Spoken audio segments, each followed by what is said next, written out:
அனைவருக்கும் வணக்கம் மாஸ்டர்ஸ். தினமும் ஒரு விஷயத்தை கேட்கறதன் மூலமா அன்றைய பொழுது நம்மளால சந்தோஷமா வச்சுக்க முடியும். ஏன்னா நாம எதை கேட்கிறோமோ அதுக்கேற்ற மாதிரி நம்ம உடல் இயங்கும் இல்லையா? சோ நாம நல்ல விஷயங்களை கேட்கும்போது காலை பொழுதுல அதுவும் நாம கேட்டுட்டோம் அப்படின்னா நம்மளுடைய அன்றைய நாள் முழுக்க சந்தோஷமா இருக்கும். இன்னைக்கு நம்ம மனிதனுடைய அறிவு எப்படி இருக்கு அப்படின்னா நிறைய புதிய திசைகள்ல பயணம் செய்துட்டே இருக்கு.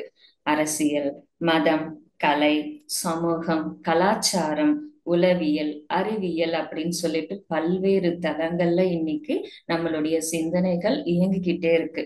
பாக்குறதுக்கு இது எல்லாமே வேற வேறையா தெரிஞ்சா கூட நாம பார்க்கும்போது எல்லாமே நமக்கு ஒன்றுபட்டதா தான் இருக்கு. அதாவது தேவையானதா தான் இருக்கு. இது எதுவுமே நம்மளால பிரிக்க முடியாத ஒண்ணா இருக்கு. ஆனா என்ன பண்ணுதுன்னா ஒவ்வொரு விஷயமும் நம்மளுடைய சிந்தனைகளை அதிகப்படுத்தி கொண்டே போகிறது.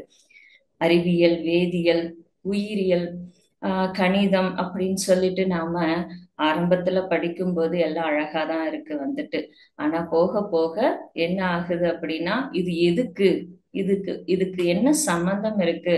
தத்துவங்கள் படிக்கிறோம், தமிழ் புத்தகத்தை நம்ம படிக்கும்போது எடுத்த உடனே செய்யுள்கள் வரும். அதை நம்ம எப்படி படிச்சோம் அப்படின்னா மனப்பாடமா படிச்சுட்டு அந்த நேரத்துல மார்க் எடுக்கிறதுக்காக மட்டுமே நம்ம படிச்சிருப்போம். ஆனா உண்மையா அங்க இருக்கிற விஷயங்கள் நமக்கு தெரியாது. புல்லாகி பூண்டாகி அப்படின்னு படிச்சோம்.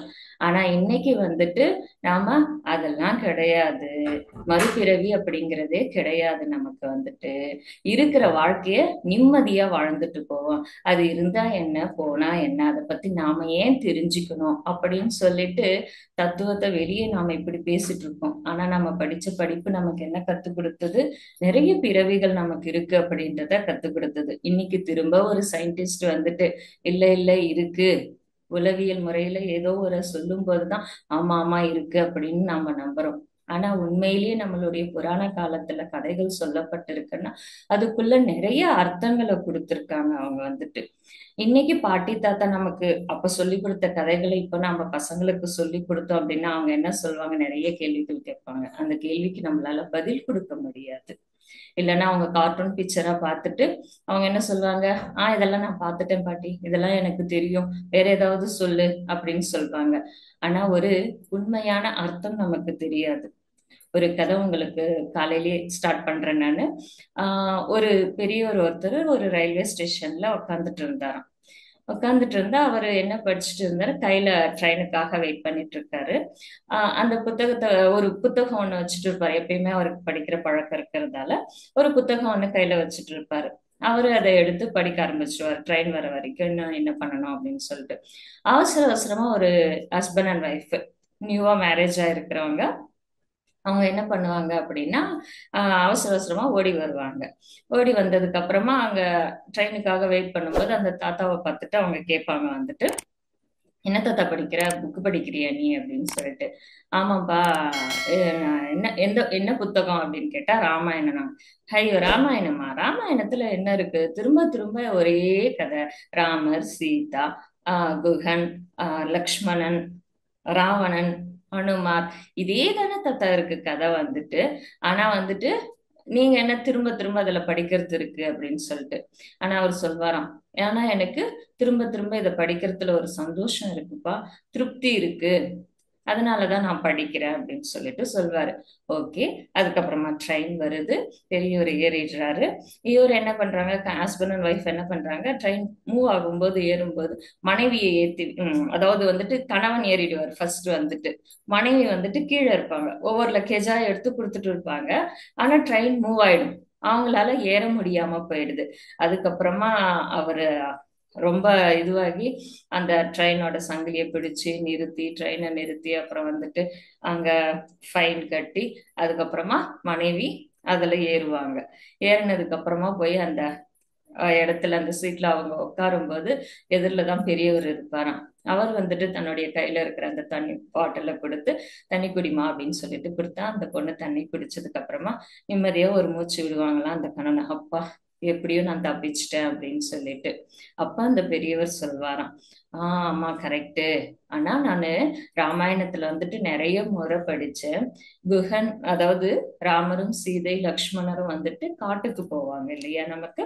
அந்த காட்டுக்கு போகும்போது குஹன் என்ன பண்ணுவாரு அப்படின்னா, முதல்ல வந்துட்டு அவங்கள படகுல ஏத்தி அந்த பக்கம் எடுத்துட்டு போய் நான் விடுறேன் அப்படின்னு சொல்லிட்டு கேட்பாரு. அப்படி கேட்கும்போது அவரு ராமர் என்ன சொல்வாருன்னா, சீதையை முதல்ல ஏத்திட்டு அதுக்கப்புறமா வந்துட்டு ராமர் ஏறுவாராம். இப்பதான் எனக்கு புரிஞ்சது ஏன் அவர் சீதையை முதல்ல ஏத்தினாரு, ஏன் அப்புறமா ராமர் ஏறினாரு அப்படின்னு சொல்லிட்டு. நீ செஞ்ச மாதிரி ஃபர்ஸ்ட் அவர் ஏறிட்டு அதுக்கப்புறமா வந்துட்டு ஆஹ் சீதையை ஏத்தி இருந்தாருன்னா ஒருவேளை பேலன்ஸ் அவங்களுக்கு தப்பி இருக்கலாம் இல்லையா. ஆனா சீதையை பத்திரமா அதுக்குள்ளார ஏத்திட்டு அதுக்கப்புறமா ராமர் ஏறுவாரு. இன்னைக்கு புரியுது, எப்பயுமே மனைவி ஃபர்ஸ்ட் ஏறிட்டாங்க அப்படின்னா கணவர் ஏறிடுவார் அதுக்கப்புறமா அப்படின்னு சொல்லிட்டு. இன்னைக்குதான் எனக்கு அந்த கதையோட உண்மையான அர்த்தமே புரிஞ்சது அப்படின்னு சொல்லிட்டு சொல்வாரு. அது மாதிரி நம்ம புராண கதைகள்ல நிறைய விஷயங்கள் இருக்கு. ஆனா இன்னைக்கும் நமக்கு தெரியும், கோயில்களுக்குள்ள போகும்போது ஏதோ ஒரு அமைதி இருக்கு, நமக்குள்ள ஏதோ ஒரு சக்தி ஆக்டிவேஷன் ஆகுது அப்படிங்கிறது. ஆனா அதை புரிஞ்சிக்க நமக்கு தெரியல. என்ன பண்றோம்னா அங்க கூட ஏன் நம்மளால புரிஞ்சிக்க முடியலன்னு அங்க கூட வந்துட்டு நாம சொல்ற நம்மளுடைய உள்ளுணர்வு, நமக்குள்ள இருக்கிற அந்த சக்தியை நாம உணர மறுக்கிறோம். வெளி உலகத்துல இருக்கிற நிறைய விஷயங்கள் நம்மள வந்துட்டு டிஸ்டர்ப் பண்ணிட்டு இருக்கு. நிறைய விஞ்ஞானம் அப்படின்ற பெயர்ல இருக்கு, நாகரிகம் அப்படிங்கிற பெயர்ல இருக்கு. ஆனா இது எல்லாமே என்ன பண்ணுச்சு அப்படின்னா, நம்ம கிட்ட இருந்து ரொம்ப தூரத்துக்கு கூட்டிட்டு போயிடுச்சு. இது என்ன ஆச்சு அப்படின்னா, நாம என்ன பண்றோம், எதை நாம செய்யணும், எதை நாம சிந்திக்கணும், எதை நாம சிந்திக்க கூடாது, அத கூட நம்ம யோசிக்கிற முடியாத அளவுக்கு இன்னைக்கு நம்மளுடைய வேகம் அப்படி இருக்கு. நமக்கு வந்துட்டு எல்லா இடத்துலயும் தர்க்கம் இருக்கிறதால என்ன ஆகுது அப்படின்னா, எது சரி எது தவறு அப்படிங்கிறதையே புரிஞ்சிக்க முடியாத ஒரு குழப்பமான நிலைக்கு நாம போயிட்டோம். அடுப்போ ஏதோ ஒண்ணு யாரோ ஒருத்தர் சொல்றாங்க, கேட்டுட்டு போனா போச்சு, அதை வேற நான் ஏன் ஆராய்ச்சி பண்ணணும் அப்படின்ற அளவுக்கு இருக்கு. யார் எதை சொன்னாலும் எடுப்பார் கைப்பிள்ளை மாதிரி இன்னைக்கு ஓடிட்டு இருக்கிறோம். இதனால என்ன ஆகுது அப்படின்னா, இன்னைக்கு நிறைய வகுப்புகள் நடந்துட்டு இருக்கு, எங்க எங்கேயோ எவ்வளவோ காசு கொடுத்து எல்லாருமே கத்துக்கிறாங்க. ஆனா அது என்ன பண்ணுது அப்படின்னா, நம்மளுடைய நேரத்தை விரயமாக்குது, நம்மளுடைய காசை விரயமாக்குது. எது சரியானது, நமக்குள்ள நம்மளுடைய இயல்பான நிலையை ஓட சேர்ந்து இருக்கிறத தான் நாம இங்க கத்துக்கணும். அதுதான் உண்மையான வகுப்பு, அதுதான் சத்தியமானது கூட வந்துட்டு.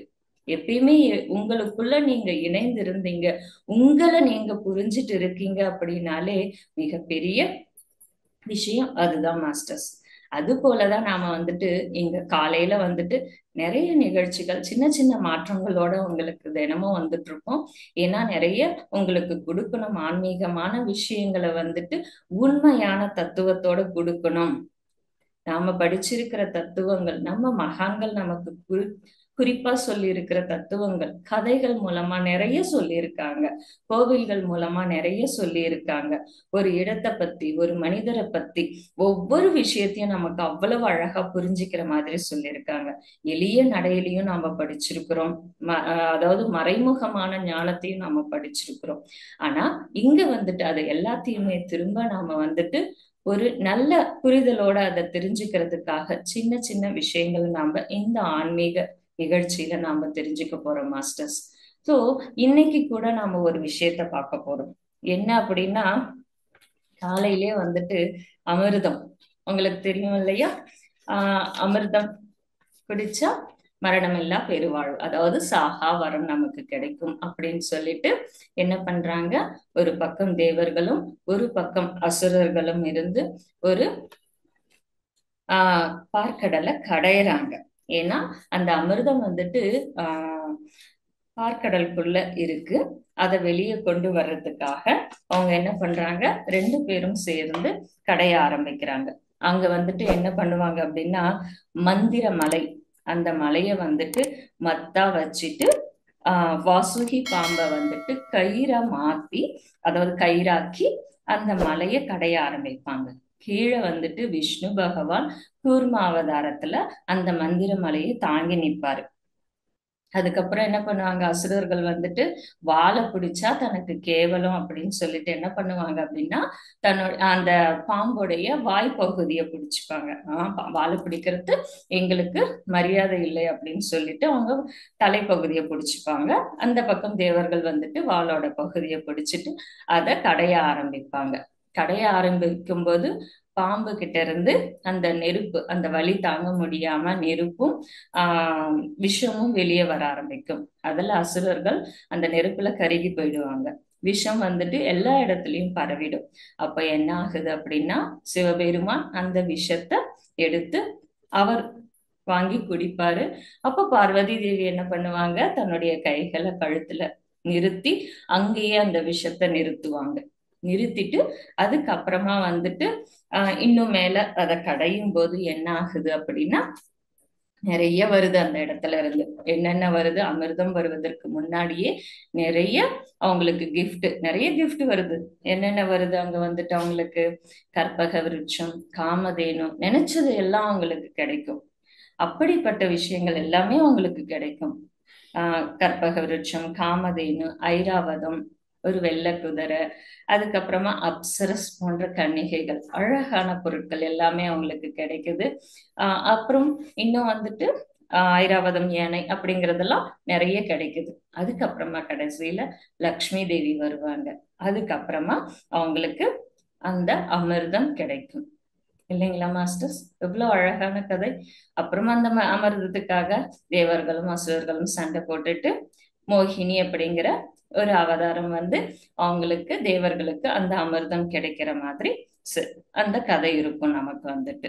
எவ்வளவு அழகான கதை. இதை நம்ம எத்தனை முறை கேட்டிருப்போம் இல்லையா? ஆனா இந்த கதை எந்த விளக்கத்தை நமக்கு சொல்லுது அப்படிங்கிறது நாம தெரிஞ்சுக்கணும் மாஸ்டர்ஸ். இங்க மந்திரமலை அப்படிங்கிறது என்ன, இன்னைக்கு ஏன் இதை நாம புரிஞ்சுக்கணும், எதுக்காக நாம இதை தெரிஞ்சுக்கணும் அப்படின்னா, அதுல நிறைய அர்த்தங்கள் இருக்கு. அந்த அர்த்தத்தை நாம தெரிஞ்சுக்கணும். இந்த உடல் தான் அந்த மந்திரமலை. நான் சொல்றத அப்படியே ஊகிச்சு பாருங்களேன். இந்த உடல் தான் மந்திரமலை. அந்த வாசுகி பாம்பு தான் இந்த மூச்சு காற்று. ஏன்னா அதை வந்துட்டு கடைவாங்க இல்லையா, இந்த பக்கமும் அந்த பக்கமும் இழுத்து நம்மளுடைய உடல்ல இயல்பா நடந்துட்டு இருக்கிற அந்த மூச்சு காத்து தான் அழகா அந்த வாசுகி பாம்பு. இப்ப இது ரெண்டுத்தையும் நாம கடைய ஆரம்பிக்கும் போது கீழே யாரு இருக்காரு, கூர்மாவதாரத்துல இருக்காரு விஷ்ணு பகவான். அதாவது இத கடைய ஆரம்பிக்கும் போது நமக்கு நிறைய பொறுமை வேணும், நிறைய நிதானம் வேணும். இந்த மூச்சை காத்து நாம கவனிக்கும் போது நாம எப்படி இருக்கணும் அப்படின்னா, நிறைய பொறுமையோட நிதானத்தோட தாங்கிக்கணும் எல்லாத்தையுமே வந்துட்டு. அப்படி தாங்கி நாம இத கவனிக்க கவனிக்க என்ன ஆகும் அப்படின்னா, முதல்ல வரும் என்ன வந்தது அங்க வந்துட்டு, ஒரு நெருப்பு குழம்பு, அதுக்கப்புறமா வந்துட்டு அத விஷம். அதுதான் மாஸ்டர்ஸ், நாம தியானத்துல நாம செய்ய ஆரம்பிக்கும் போதே நமக்கு வந்துட்டு நிறைய டிஸ்டர்பன்ஸ் வரும். எப்படின்னா, நமக்கு வீட்டுல சப்போர்ட் பண்ண மாட்டாங்க, இல்ல எனக்கு டைம் இருக்காது, ஹெவி ஷெட்யூலா இருக்கும், எனக்கு வந்துட்டு காலையில எழுந்த ராத்திரி படுக்கிற வரைக்கும் ஏதோ ஒரு வேலை எனக்கு கண்டினியூவா இருக்கும். 5 நிமிஷம் கூட எனக்கு உட்கார முடியாத அளவுக்கு ஏதோ ஒரு ஒர்க் இருக்கும். இது ஃபர்ஸ்ட் நமக்கு வர்ற விஷம் மாதிரியான விஷயங்கள் இது எல்லாமே வந்துட்டு. ஏன்னா உங்களுக்குள்ள இருக்கிற அந்த ஆத்ம சக்தியை உங்களால புரிஞ்சிக்க முடியாத அளவுக்கு உங்களை டிஸ்டர்பன்ஸ் பண்ணும். யாரும் சப்போர்ட் பண்ண மாட்டேன்றாங்க அப்படின்னு இருக்கும். இது வெளியே இருக்கிற விஷயங்கள். ஆனா நமக்குள்ள கூட சில விஷயங்கள் நடக்கும். என்ன அப்படின்னா, நம்மளால தொடர்ந்து ஒரு 1/2 hour இல்லைன்னா 1 hour உட்கார்றது ரொம்ப கஷ்டமான காரியம். நம்மளை எழுந்து நின்று ஓட சொல்லி வேலை செய்ய வச்சா நிறைய செஞ்சிருவோம். ஆனா ஒரு இடத்துல உட்கார வைக்கிறது அப்படின்னா ரொம்ப கஷ்டமா இருக்கும் அது வந்துட்டு. ஏன்னா நமக்கு வந்துட்டு ஓடிட்டு இருக்கணும்னு தோணுமே தவிர உட்கார்ந்து நிதானமா இருக்கணும் அப்படின்னு எப்பயுமே நமக்கு தோணுவதே கிடையாது. அந்த சேர்ல நம்ம உட்கார்ந்துட்டு இருந்தா கூட நம்மளுடைய கைகளும் கால்களும் ஏதோ ஒரு வேலையை செய்துட்டு தான் இருக்கணும். சோ அப்படி இருக்கிற இந்த உடலை வந்துட்டு ஒரு இடத்துல உட்கார வச்சாலே உடனே என்ன ஆகும், உள்ளுக்குள்ள வந்துட்டு என்னென்னமோ செய்ய ஆரம்பிக்கும். எவ்வளவோ யோசனைகள் வரும். எத்தனை யோசனைகள் வரும்னா கணக்கே கிடையாது, அவ்வளவு யோசனைகள் வரும்.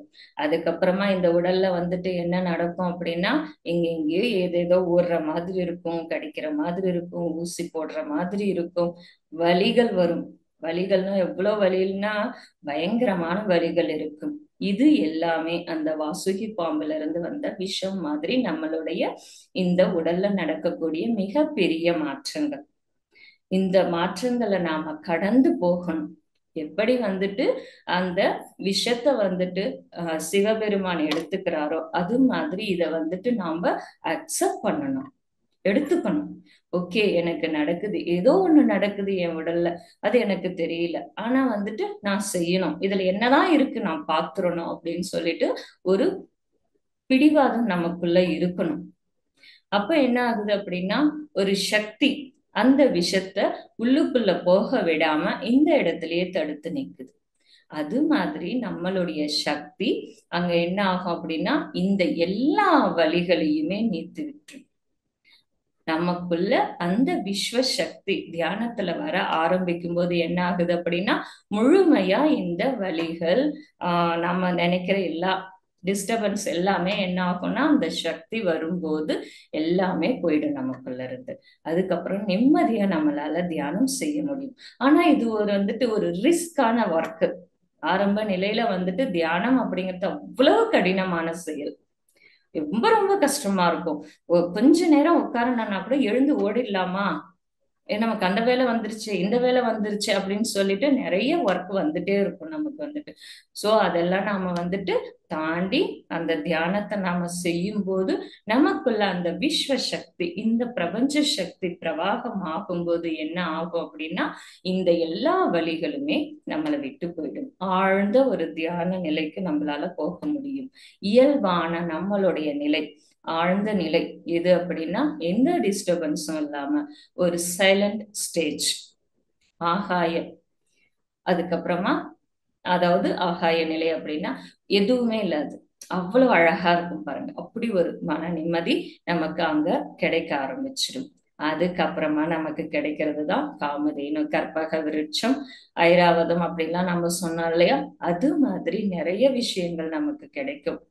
நிறைய சித்திகள் நமக்கு அங்க கிடைக்கும். தேர்ட் ஐ ஆக்டிவேஷன், ஆஸ்ட்ரல் டிராவல், நிறைய இந்த உலகங்கள்ல என்னென்ன இருக்கோ இந்த பிரபஞ்சத்தின் ரகசியம் எல்லாத்தையும் நம்மளால போயிட்டு பார்க்க முடியும், தெரிஞ்சுக்க முடியும். எல்லாத்தையுமே நம்மளால தெரியும். இது எல்லாமே நம்ம என்ன சொல்றோம்னா சித்திகள் அப்படின்னு சொல்றோம். இந்த சித்திகள், அதாவது ஒருத்தர் வராருனால அவரை பார்த்துட்டு ஓகே உனக்கு இப்படி இருக்கு, நீ இப்படி நடந்துக்கணும், அந்த அளவுக்கு சித்திகள் அவங்களுக்கு கிடைக்குது. ஆனா எதுலயுமே அவங்க மாட்டிக்க கூடாது. இங்க சின்ன சின்னதா நமக்கு நோய்கள் குணமாகுது, சின்ன சின்னதா நம்ம நினைச்சது எல்லாம் நடக்குது அப்படின்னாலும் ஓகே, அப்ப நான் தியானம் நல்லா செஞ்சுட்டேன், நான் வந்துட்டு சக்சஸ் ஆயிட்டேன், ஏன்னா எனக்கு யார் என்ன நினைச்சாலும் எனக்கு தெரிஞ்சிருது, எதை பார்த்தாலும் என்னால புரிஞ்சுக்க முடியுது அப்படின்னு சொல்லிட்டு நாம அந்த சந்தோஷத்துல இருக்க ஆரம்பிச்சோம் அப்படின்னா என்ன ஆகுதுன்னா, நம்ம அங்கேயே நின்னு போயிடுவோம். அந்த சித்திகள் அப்படிங்கிறது என்னன்னா நம்மள அங்கேயே நிறுத்திடும். அது ஒரு மாயை மாதிரி அங்கேயே நம்மள நிறுத்திடும். அப்புறம் நாம என்னதான் தெரிஞ்சுக்கணும் அப்படின்னா, இன்னும் நாம தியானம் செய்யணும், இன்னும் நம்ம மூச்சின் மீது கவனத்தை வைக்கணும். அப்போ என்ன ஆகும்னா, என்ன வந்தது, லக்ஷ்மி தேவி வராங்க. லக்ஷ்மி தேவினா என்னன்னா அபாண்டன்ஸ் எனர்ஜி. அபாண்டன்ஸ் எனர்ஜினா அபரிமிதமான ஆற்றல் நமக்குள்ள வர ஆரம்பிக்கும். அது வரைக்கும் நாம பார்த்த தேர்ட் ஐ விஷன், ஆஸ்ட்ரல் டிராவல் இப்படி நாம பாக்குறோம் இல்லையா, இது எல்லாமே சின்ன சின்ன விஷயங்கள். கண்கள்ல, அதாவது கண்ணை மூடிட்டு இருந்தா கூட கடவுள் தெரிகிறாரு, விலங்குகள் தெரியுது, இப்படி நிறைய விஷயங்களை நாம பாக்குறோம். ஆனா வந்துட்டு அதுக்கப்புறம் நாம் என்ன செய்ய செய்ய என்ன ஆகும்னா, லக்ஷ்மி தேவி அதாவது அபாண்டன்ஸ் எனர்ஜி நமக்கு வரும். அந்த அபரிமிதமான எனர்ஜி என்னன்னா அபரிமிதமான ஞானம், அபரிமிதமான ஆரோக்கியம், அபரிமிதமான ஆனந்தம், அபரிமிதமான நிம்மதி. இதுதானே மாஸ்டர்ஸ் நமக்கு தேவை. ஆனா தியானத்துல சின்னதா நமக்கு ஒரு சந்தோஷம் வந்துட்டாலே ஓகே எனக்கு இதுவே போதும் அப்படின்னு நாம நினைச்சுக்கிறோம். ஆனா கிடையாது. இங்க வந்துட்டு நமக்கு என்ன வேணும், அபரிமிதமா இருக்கணும் எல்லாமே வந்துட்டு. அபரிமிதமான அன்பு, நமக்குள்ள இருக்கிற அன்பு எப்படி இருக்கணும்னா எல்லாருக்குள்ளயும் இருக்கிறத நம்ம புரிஞ்சுக்கணும்.